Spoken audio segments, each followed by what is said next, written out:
We should start making a move towards a bit more shape on this, because I've taken you off on a little bit of a tangent. And the thing I want to look at just briefly before we look at Fulham to finish, we've got Sunday matches now for 8 weeks, which is pretty exciting in a way. And it's a game a week, and he can manage his squad, and I guess in some ways that's wonderful. In other ways, we lack momentum and all those other things. Who knows? There are ups and downs to it for sure.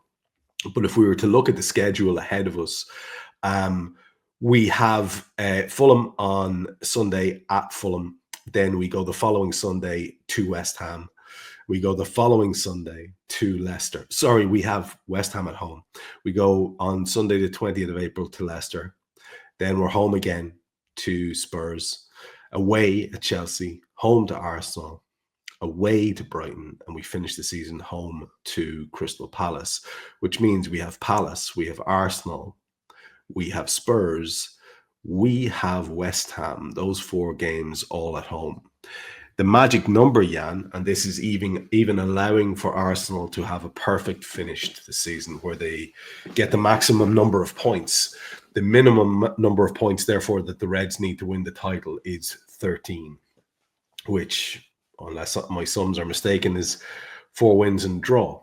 So it's just interesting to think about this. And again, this is not counting any chickens, but it feels almost, I don't know how you feel about this, Jan, but it feels almost disrespectful not to give the lads their due and to talk about how they've put themselves very much in the box seat now, and it should be done. I think, just before we go any further, is that fair to say? You don't feel any superstition talking about this league as being almost done, do you, or do you? Yeah, I do, because I just don't. Had we been in this situation with Manchester City chasing us down at their best, but I just think, and we're doing the podcast on a Thursday, and there's more bad news out of Arsenal, isn't it? Their centre half, Gabriel, is out for the season now. They've got those 2 massive games, because that's their season now, isn't it? It's the Champions League against Real Madrid. So I just can't see it. We were talking about Anfield last night after the game, and I think 2 wins and avoid getting beat by Arsenal, I think that'll be enough. And if you ask me to find 2 wins, I can easily find 2 wins in those 8 matches we got left. So I think we'll be okay. But yeah, nothing is done till it's done, Trevor. That's the great thing, isn't it? Nothing's. It's a bit like last night, Trevor, isn't it? The game. You were talking about the atmosphere, and you sensed what it meant when we scored, didn't you? Because the ground, it was like almost like an over celebration, wasn't it? You go, wow, but that's what it's going to be like the day that we win the title, the day that it's done, isn't it? I mean, it was like that last night, isn't it? I think a lot of people inside the ground would have even thought, well, okay, if it's a draw, isn't it? We'll still be 10 points clear. But just that, when that goal came, isn't it? I mean, it'll be exactly the same, once it's put to bed. So yeah, it's just all should be find a balance of being able to enjoy it, as well as being respectful.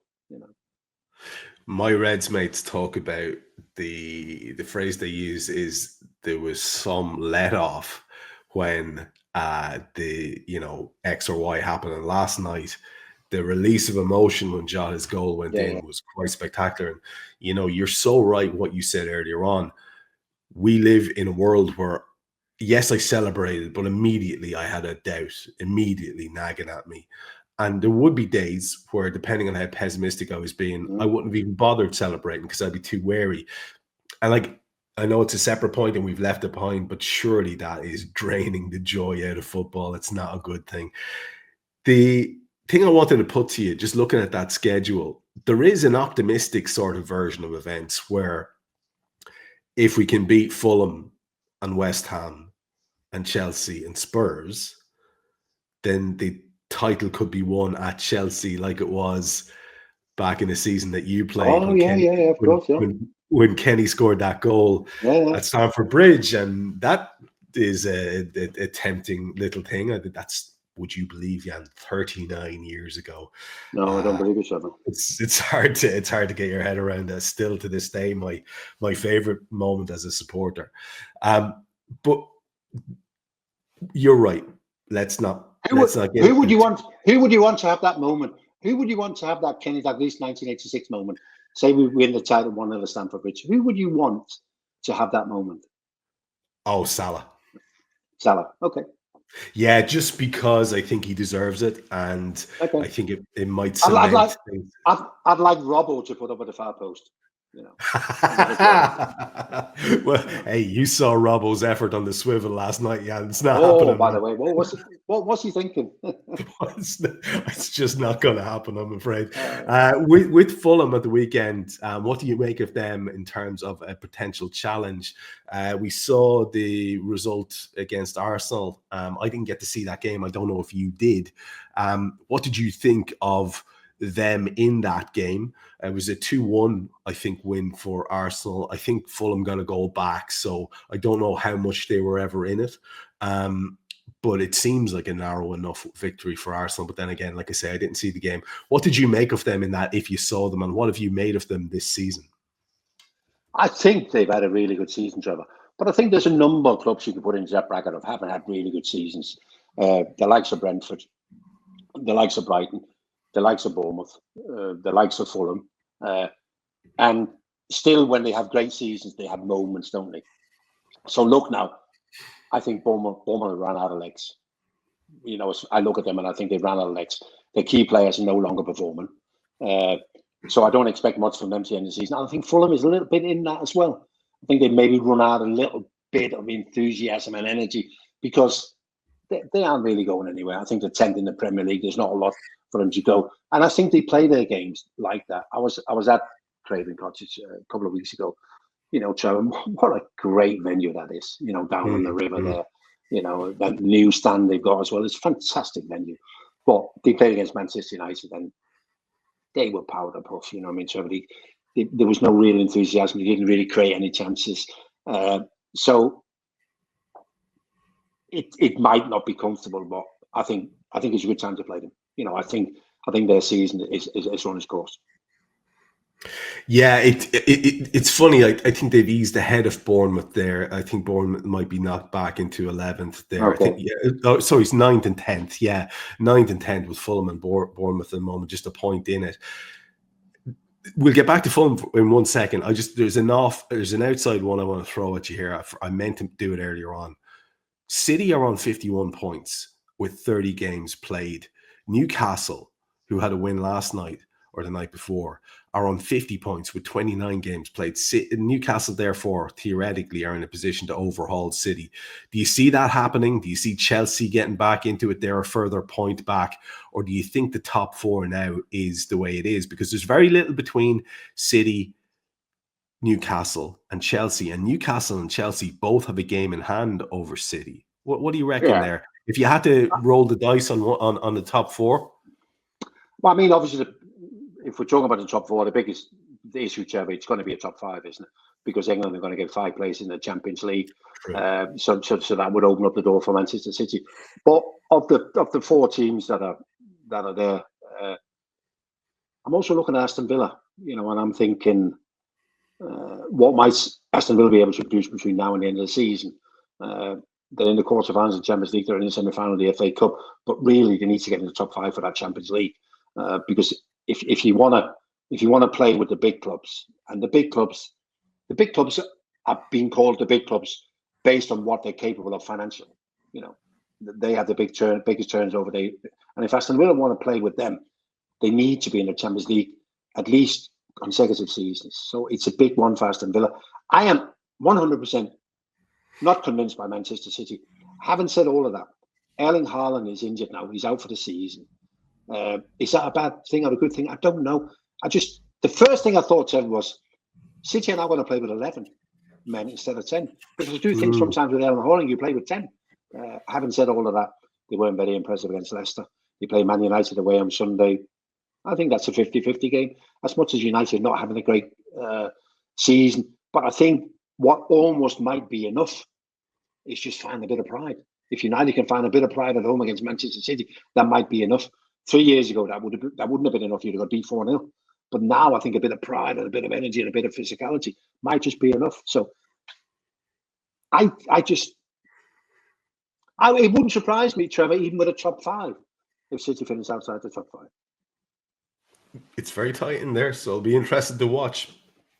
Just before we go back to Fulham and then get the prediction at the end, Billy has popped a message in here a couple of times into the chat, and I just want to run it past you because he has actually popped it in 2 or 3 times.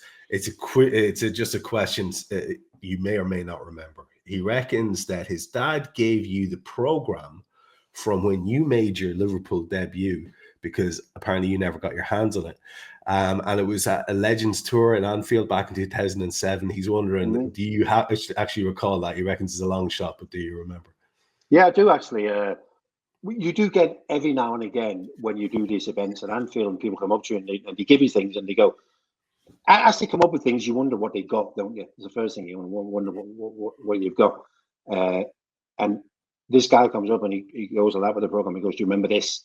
And then I look Norwich versus Liverpool 1984. Yes, I do remember. It's my first game ever for Liverpool, you know. So yeah, I do remember that. And I still have it in a collection of. Also, that was another thing I forgot to mention before, Trevor, things I got introduced to when I came to England. Programs.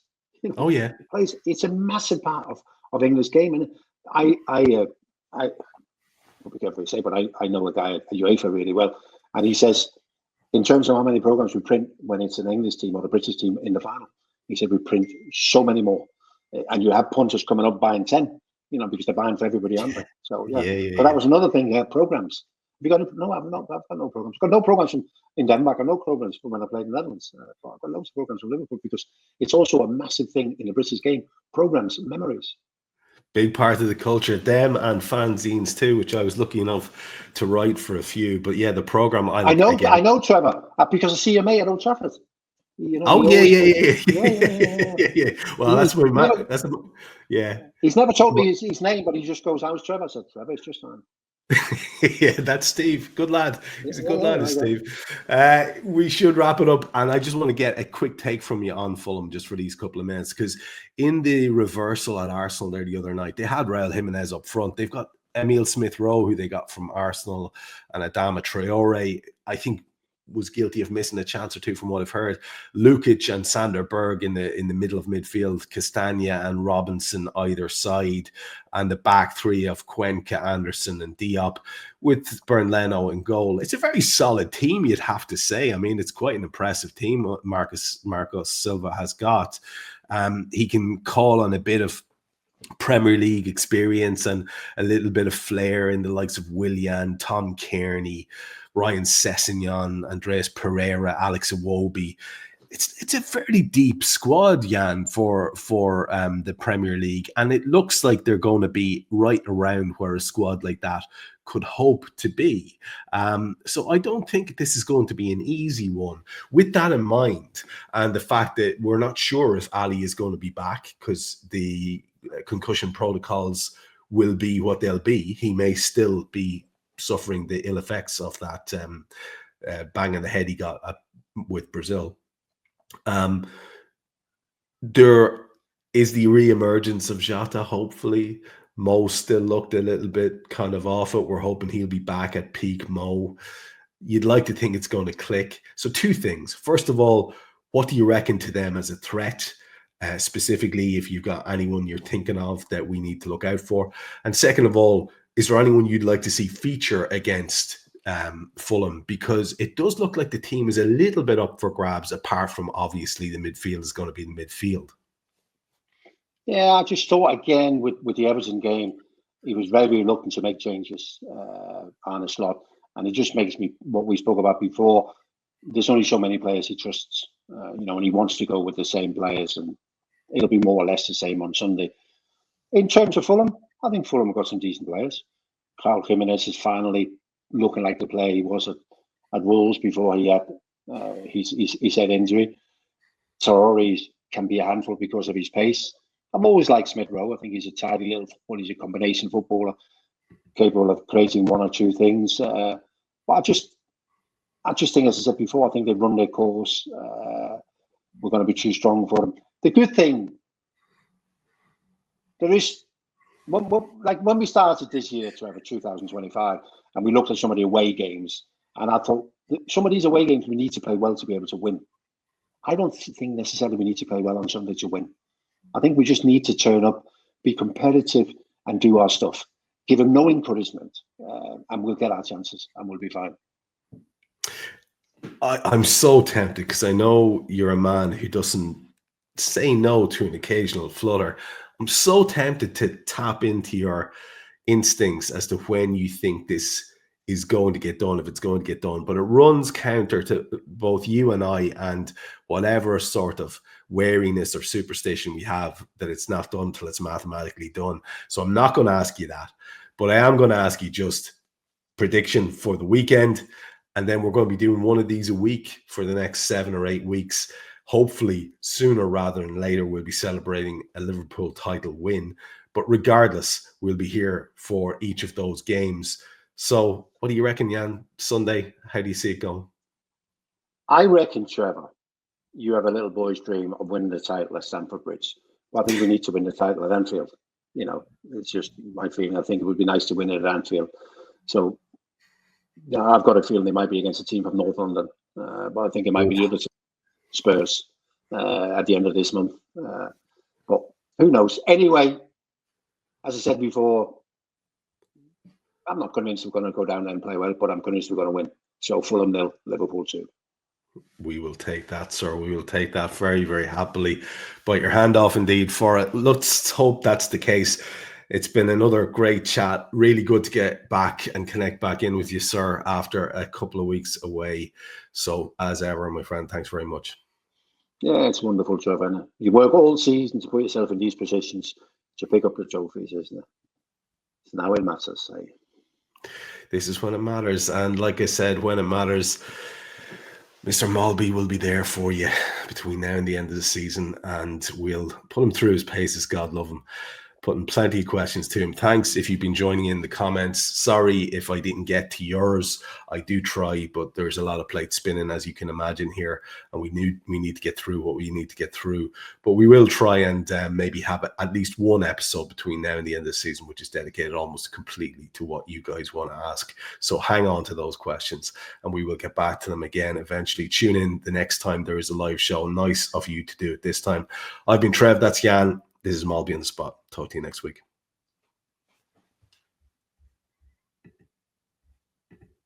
All right, buddy.